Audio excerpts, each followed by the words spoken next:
Hello friends, एक बार फिर आप सभी का स्वागत है आपके अपने चैनल टेलीमेंट इंस्टीट्यूट पर, जहां पर हम अकाउंट और जीएसटी से रिलेटेड नॉलेजेबल और प्रैक्टिकल वीडियो को शेयर करते हैं।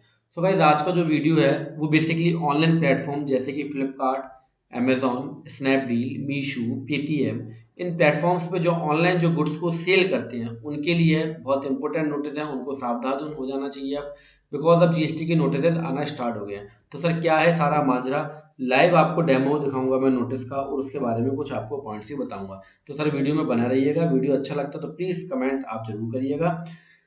वीडियो की फटाफट से शुरुआत कर लेते हैं। बेसिकली मेरा एक क्लाइंट है जिनको ये नोटिस आया है। नोटिस किसके का है sir? Under section 61 of UP CGST act 2017, read with rule 99।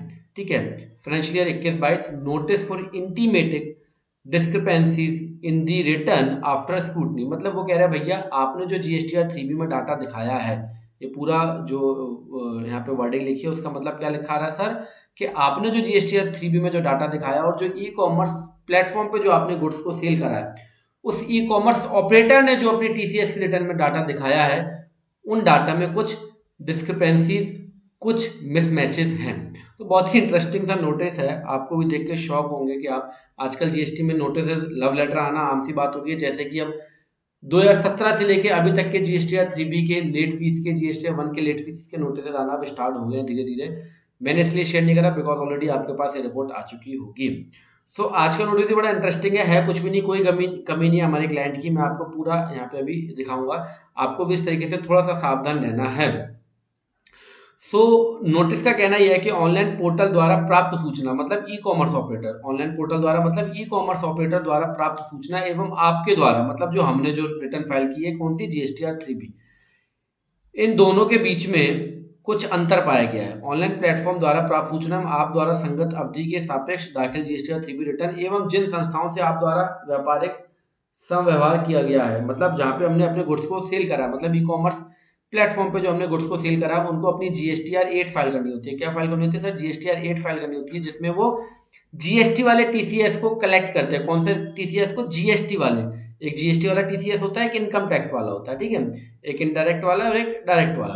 तो जीएसटी वाले टीसीएस को उनको रिटर्न फाइल करनी होती है, जिसमें वो 1% का सर हमसे टीसीएस को कलेक्ट करते हैं। उसमें जो सेल की उन्होंने फिगर्स दिखाई है और जो हम 3B में डाटा दिखाते हैं उसमें मिसमैचेज नहीं होने चाहिए।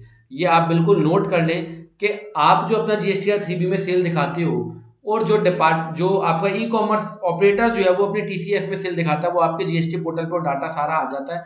आने वाले किसी वीडियो में मैं आपको दिखा दूंगा। तो वो जीएसटी पोर्टल पे जो डाटा आपका आता है और जो आप 3B में दिखा रहे हो उसमें वेरिएंस नहीं होना चाहिए, उसी के वेरिएंस का नोटिस है। तो वेरिएंस हमारा है कुछ नहीं, वो मैं अभी आपको दिखा दूंगा। तो इनका कहना यह है कि भाई साहब आपने जो जीएसटीआर 3B में डाटा दिखाया है और जो उन्होंने अपनी टीसीएस रिटर्न में डाटा दिखाया है, उस डाटा और आपके डाटा में 22.44 लाख का अंतर है, मतलब लगभग 22,44,000 रुपए का अंतर है। तो कृपया करके भाई साहब आप हमें इसकी एक्सप्लेनेशन दीजिए, और अगर नहीं दोगे तो भाई साहब मतलब डराने वाली लैंग्वेज देखो, अगर आप नहीं देते तो क्यों ना आपके विरुद्ध कार्रवाई कर दें। है भाई साहब, आपके विरुद्ध क्यों ना सेक्शन 73 और 74 जो कि फ्रॉड का सेक्शन है उसके विरुद्ध आपके खिलाफ कार्रवाई कर दें। तो अब देखो भाई साहब, अब इन्होंने क्या बोला, मैं थोड़ा और जूम और कर देता हूँ आपको और क्लियर दिखे। इन्होंने बोला supply on which tax collected at source. इन्होंने बोला कि ई कॉमर्स प्लेटफॉर्म ने जो सेल दाखिल किया वो 95.58, ये रुपए नहीं है, लैख है, मतलब 95,58,000। ये क्या है सर? लैख में फिगर है, ठीक है, लाखों में है, ठीक है। और taxable supply other than zero rated, nil rated and exempted 3.1 A GSTR 3B। जो हमने जीएसटीआर 3B में जो डाटा दिया है वो 75.14, मतलब लगभग 75 लाख के आसपास का। तो इन दोनों के बीच का डिफरेंस कितना है सर? 22.44। अब देखो मैं आपको निकालता हूँ कैलकुलेटर। अब कैलकुलेटर में आप कॉमेडी देखना भाई साहब, ये कॉमेडी बोलूंगा मैं इसको क्योंकि कॉमेडी आजकल जीएसटी डिपार्टमेंट करना है। इनका कहना ये है कि जो ई कॉमर्स ऑपरेटर ने जो सेल दिया वो 95.58, मतलब 95,58,000। जो आपने सेल दिया वो है 75.14, मतलब 75,14,000। दोनों के बीच का डिफरेंस कितना है? 22.44। तो देखो सर 95.58 माइनस 75.14, कितना डिफरेंस है सर? 20.44। कितना है? 20.44। और ये टाइपराइटर भाई साहब जो है इनके, उन्होंने क्या लिखा है? 22.44। पहली गलती तो ये 2 लाख रुपए खा गए यार, हद होती है भाई साहब। आप हमें एक दिन लेट का समय नहीं दे रहे जीएसटीआर 2B के अंदर, और आपने 1 जनवरी 2022 से एक नियम लागू कर दिया कि भाई साहब 2B में आईटीसी होगी तभी क्लेम करेंगे। डिपार्टमेंट को तो देखो किस लेवल की गलती कर रहा है, मतलब टाइपिंग एरर। और एक टैक्स पेयर से आप उम्मीद कर रहे हो कि भाई साहब वो एक दिन भी लेट रिटर्न ना फाइल करे, वो व्यापारी नहीं है क्या, उसका घर परिवार नहीं है क्या? आप उम्मीद कर रहे हो एक दिन लेट रिटर्न फाइल ना करे, और आपका डिपार्टमेंट यहाँ पे टाइपिंग एरर ही इतनी बड़ी कर रहा है कि वो दो फिगर्स को आपस में सब्ट्रैक्ट नहीं कर पा रहा, लेस करके एक्चुअल फिगर नहीं लिख पा रहा। अगर मेरे पॉइंट से एग्री है तो भाई प्लीज कमेंट बॉक्स में कमेंट करना, फिर मैं आगे की कहानी बता रहा हूँ। तो पहली गलती कि यहाँ पे 20.44 होना चाहिए, इन्होंने 22.44 लिखा है। ठीक है सर, जब ये नोटिस आया, ये लव लेटर हमारे पास आया, तो सर हमने अपने डाटा को ओपन करा और डाटा को हमने बनाया। तो मैं आपको लेके चलता हूँ एक्सेल की शीट के ऊपर। तो नोटिस पे क्या लिखा था सर? नोटिस में लिखा हुआ था, नोटिस में लिखा था कि टीसीएस की जो सेल है वो 95.58, हमारे पास भी टीसीएस की सेल, ये मैंने पूरा डाटा बनाया क्लाइंट का, जिसके अनुसार फिगर निकल गया। देखो उन्होंने नोटिस पे क्या बोला, डिटेल एज पर नोटिस 95.58। ठीक है, हमने ही बोला भाई ठीक है भाई, हमारी भी सही आ रही है। और जो मैंने 3B में डिटेल जो फाइल की है वो मैंने कितनी फाइल की है? 97 लाख। ठीक है, मतलब कहीं पे भी मैंने कम दाखिल नहीं की है। तो उन्होंने 75.14 क्यों करा? तो देखो मैं अप्रैल से लेके अक्टूबर तक की फिगर ऐड कर रहा हूं, और आप नीचे यहाँ पे फिगर देखना, ये 75.14 फिगर बन रही है।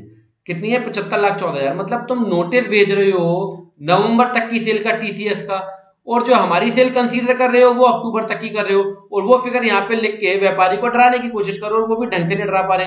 यहाँ पे 22.44, मतलब चोर चोरी तो कर रहा है, साथ में अपने निशान भी छोड़ के जा रहा है कि मैं गलत हूँ।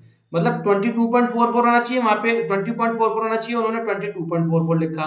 दूसरा, आप टीसीएस का डाटा उठा रहे हो नवंबर तक का, और जो 3B का डाटा उठा रहे हो वो अक्टूबर तक का। मैंने आपको यहाँ पे क्लेरिफाई करके यहाँ पे दिखाया है बिल्कुल क्लियरली, है ना? यहाँ पे 75.14 यहाँ पे निकल के आ रहा है, और इन दोनों फिगर्स को अगर मैं माइनस करूंगा तो यही फिगर 20.44 लाख की निकल के आएगी। तो सर ये है मिस्टेक्स, इस लेवल की मिस्टेक डिपार्टमेंट कर रहा है। सो आप लोग बिल्कुल भाई साहब सावधान हो जाइए। आप लोगों को क्या हो जाना है सर? बिल्कुल सावधान हो जाना है, बिकॉज आप एटलीस्ट क्या करें कि आप अपनी 3B को फाइल करते समय जो आपके ई कॉमर्स प्लेटफॉर्म वाले ने टीसीएस की जो रिटर्न फाइल की है वो डाटा आपका मैच होना चाहिए। सर वीडियो आपको कैसा लगा आप जरूर बताइएगा। आपके क्वेश्चन मन में ये आ रहा होगा कि सर आपने कोई नोटिस बना के आपने रिप्लाई भेज दिया। हाँ जी, मैंने रिप्लाई भेज दिया है।